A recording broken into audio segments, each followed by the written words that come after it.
একজন বয়োজ্যেষ্ঠ মানুষ, সে আমাকে তুচ্ছ-তাচ্ছিল্য করলো, সালাম দিল না। এই যে অহংবোধটা, ইসলামের শিক্ষা হলো সালাম ছোট বড় পার্থক্য নেই, ছোটরা বড়দেরকে দিবে, বড়রা ছোটদেরকে দিবে। স্বামী পরিবারের কর্তা ঘরে ঢোকার সময় সালাম দিয়ে ঢুকবে, বের হওয়ার সময় সালাম দিয়ে বের হবে, ছোটরা শিখবে। এখানে কোনো পার্থক্য বোধ নেই। এই যে অহংকার বোধের মূল জায়গায় কুঠারঘাত করা, এটা ইসলাম শিক্ষা দিয়েছে। ছোট্ট একটু কথা বলি প্রাসঙ্গিক, যে শয়তান কেন শয়তান হলো। শয়তানকে যখন বলা হলো যে আদম আলাইহিস সালামকে সিজদা করার জন্য, তখন শয়তান বলল আমি হলাম আগুনের তৈরি, আদম হলো মাটির তৈরি। এই যে অহংবোধটা, যেটাই আল্লাহ সুবহানাহু ওয়া তাআলা অ্যাড্রেস করেছেন কোরআনে, আবা ওয়াস্তাকবারা ওয়া কানা মিনাল কাফিরিন, সে সীমালঙ্ঘন করেছে এবং ওয়াস্তাকবারা, এবং সে অহংকার করেছে।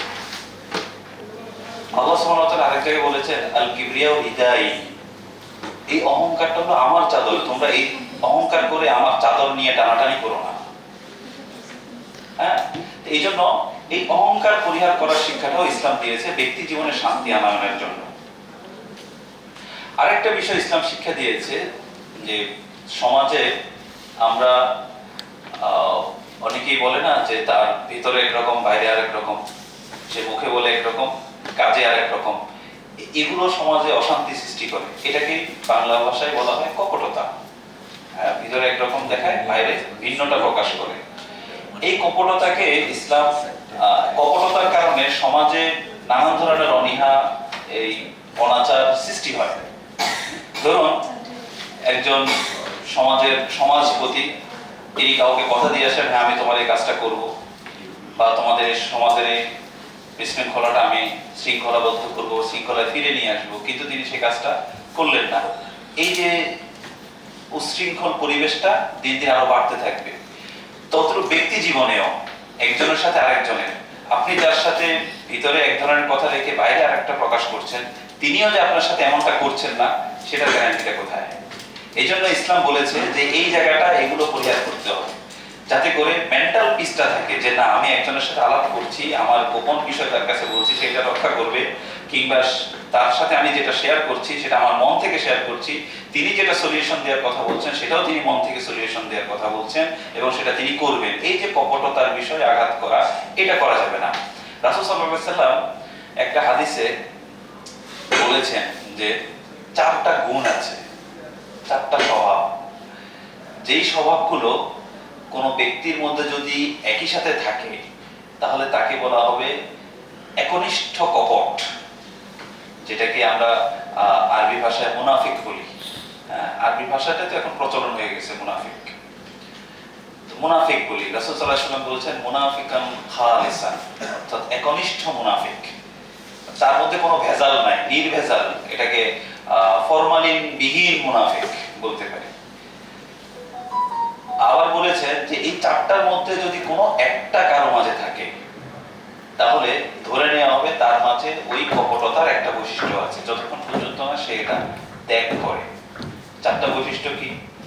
একটা হলো ইজা হাদ্দাসা কাযাবা, যখন সে কথা বলবে তখন সে মিথ্যা কথা বলবে, সে কথাই বলবে, মিথ্যা কথা বলবে, এবং মিথ্যাটা এমন ভাবে বলবে অন্যের কাছে এটা সত্য মনে হবে, এমন ভাবে ফুটিয়ে তুলবে যে এটা আরেকজনের কাছে সত্য মনে হবে। ওয়াইজা ওয়াদা আখলাফা, যখন সে কোনো বিষয়ে অঙ্গীকার করবে তখন সে ভঙ্গ করবে। হ্যাঁ আমি তোমাকে এটা দিব, তোমার জন্য এটা করব, এভাবে বলবে, অঙ্গীকার দিবে, সে এটা ভঙ্গ করবে। দুটো বিষয়। ওয়াইজা উতুমিনা খানা, যখন তার কাছে কোনো আমানত রাখা হবে কোনো বিষয়, চাই সেটা অর্থ সম্পদ কিংবা কারো কথা, কথাও তো আমানত হতে পারে। হ্যাঁ, বলে না যে আপনার কাছে বলেছি এটা আপনার মধ্যেই রাখবেন। কেউ আপনার কাছে দুঃখ শেয়ার করলো, তার ব্যক্তি জীবনে, পারিবারিক জীবনে, কিংবা তার ভেতরকার কোনো বিষয়ে সে শেয়ার করলো, আপনি সেটাকে আরেক জায়গায় বলে বেড়াবেন, এটা ইসলামের করে না। আপনাকে কতটা বিশ্বাস করলে একজন ব্যক্তি তার ভেতরকার দুঃখের বিষয়টা আপনার কাছে শেয়ার করেছে। কিন্তু আমরা করি কি, যার কাছে বলেছে তিনি আরেকজনকে গিয়ে বলেন যে দোস্ত বা বন্ধু কিংবা ভাই ভাবি আপনার কাছেই বলছি, আপনার কাউকে বলেন।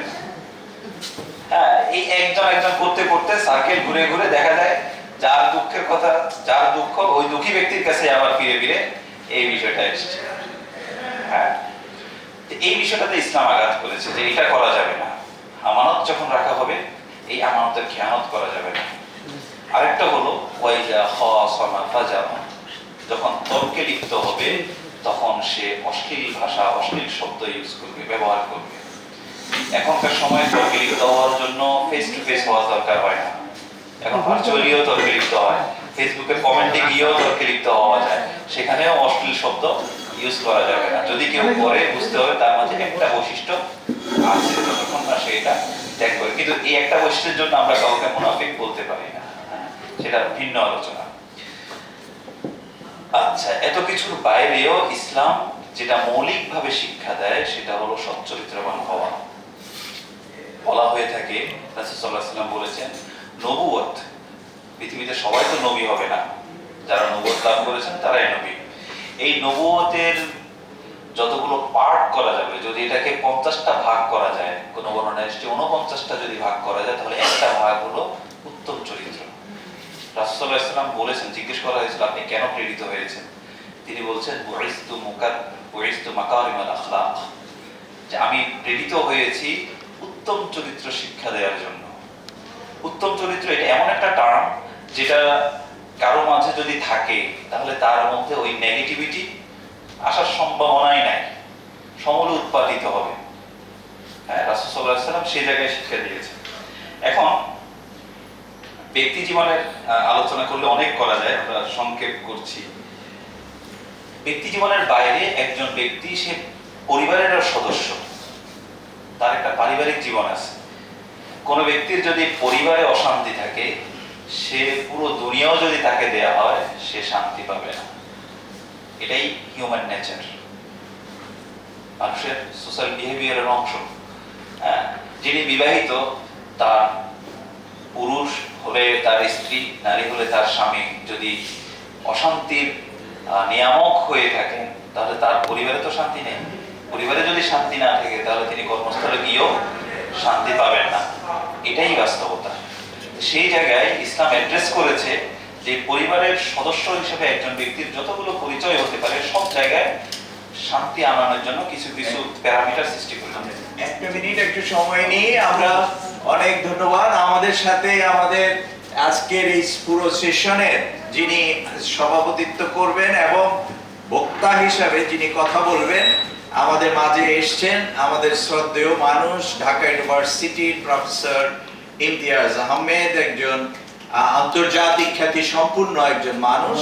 উনি মূলত ডিপ্লোম্যাটিক ইস্যুতে অনেক বেশি কথা বলেন, অনেক লেখালেখি করেছেন, ওনার কাছ থেকেই তোমরা শুনবা। আমরা একটা জোড়া হাততালি দিই। জি প্লিজ।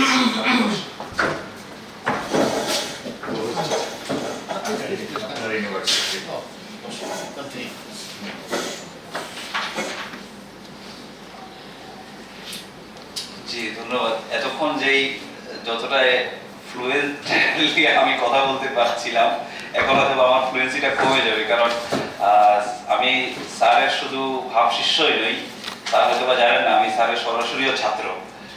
কারণ হলো কলা ভবনে আমাদের ইসলামিক স্টাডিজ এবং আইআর, আমি যখন স্টুডেন্ট ছিলাম পাশাপাশি ক্লাসরুম ছিল 2025-2024। তো মাঝে মাঝে স্যার ক্লাস নিচ্ছেন দেখে আমি ঢুকে যেতাম। হ্যাঁ, বেশ কয়েকবার এরকম হয়েছে, আমরা ফ্রেন্ডরা স্যারের ক্লাস খুব উপভোগ করতাম। আশা করি আজকের সেশনের চেয়ার হিসেবে আমি স্যারকে পেয়ে আমি যেমন সৌভাগ্যবান অনুভব করছি, আপনারাও স্যারের আলোচনায় অনেক বেশি উপকৃত হবেন ইনশাআল্লাহ। স্যারের অনুমতি নিয়ে আমি থ্যাংক ইউ স্যার। বলছিলাম যে ব্যক্তি জীবনে ইসলাম একজন ব্যক্তি পরিবারের সদস্য হিসেবে তার যতগুলো পরিচয় আছে, সেই পরিচয়গুলোকে অ্যাড্রেস করেছে শান্তি লাভের বিভিন্ন প্রক্রিয়া হিসেবে। একজন ব্যক্তি সে যদি সন্তান হয়ে থাকে, তার পিতামাতার প্রতি তার কি কর্তব্য রয়েছে, কি দায়িত্ব রয়েছে, সেটা যেমন অ্যাড্রেস করেছে। একজন ব্যক্তি সে যদি মা হয়ে থাকে, বাবা হয়ে থাকে, তার সন্তানের প্রতি কি দায়িত্ব রয়েছে, কিংবা তার আশেপাশের আত্মীয় স্বজনের প্রতিও তার কি দায়িত্ব রয়েছে, সেটাকেও ইসলাম অ্যাড্রেস করেছে। রাসূল সাল্লাল্লাহু আলাইহি ওয়াসাল্লামের একটা বিখ্যাত হাদিস আপনারা হয়তো শুনে থাকবেন, যে আবু হুরায়রা রাদিয়াল্লাহু তাআলা আনহু থেকে বর্ণিত। তিনি বলছেন যে একজন ব্যক্তি রাসূল সাল্লাল্লাহু আলাইহি ওয়াসাল্লামের কাছে এসে বলছেন যে মান আহাক্কু বিহুসনি সাহাবাতি, যে আমার জীবনে সবচেয়ে বেশি উত্তম ভালোবাসা শ্রদ্ধা পাওয়ার অধিকার কে? তখন রাসূল সাল্লাল্লাহু আলাইহি ওয়াসাল্লাম বললেন যে উম্মুক, তোমার মা। ওই ব্যক্তি আবার জিজ্ঞেস করলো এরপর কে? রাসূল সাল্লাল্লাহু আলাইহি ওয়াসাল্লাম বললেন আবার তোমার মা। আবার জিজ্ঞেস করলেন তিনবার, কে? তোমার মা। এরপরে চতুর্থবার জিজ্ঞেস করলেন যে এরপর কে? বললেন তোমার পিতা। অন্য হাদিসে এসেছে এরপর তোমার নিকট আত্মীয়রা। তো এখানে যদি একটু খেয়াল করেন যে মায়ের কথা তিনবার বলা হয়েছে আর বাবার কথা চতুর্থবার গিয়ে। যদি 100 মার্ক হিসাব করা হয়, মা 75 মার্ক পেয়ে গিয়েছেন, আর বাবার জন্য রয়েছে কত মার্ক? 25। যদি প্রাইজের হিসাব করা হয়, ফার্স্ট প্রাইজ সেটাও বাবার জন্য, হ্যাঁ মায়ের জন্য, সেকেন্ড প্রাইজ সেটাও মায়ের জন্য, থার্ড প্রাইজ সেটাও মায়ের জন্য, আর বাবার জন্য হলো সান্ত্বনা পুরস্কার। হ্যাঁ, তো এই জায়গাগুলো ইসলাম অ্যাড্রেস করেছে যে একজন ব্যক্তির, ওই যে শুরুতে বলেছিলাম যে পরিবার যদি তার শান্তিময় হয়, তার গোটা দুনিয়াই তার জন্য শান্তিময়। আর পরিবার যদি তার অশান্তি থাকে পরিবারে, তাহলে গোটা দুনিয়াও যদি তাকে দেয়া হয়, সে শান্তিতে কাজ করতে পারবে না। এরপরে আসি আমাদের মূল যে জায়গায়, সামাজিক এবং রাষ্ট্রীয় জীবনে ইসলাম শান্তি প্রতিষ্ঠার জন্য কি কি বিষয় অ্যাড্রেস করেছে। শুরুতে বলেছিলাম যে ইসলাম নেগেটিভ বিষয় ক্রিয়েট হয়, অর্থাৎ অশান্তি সৃষ্টি হয়, এরকম বিষয়গুলোকে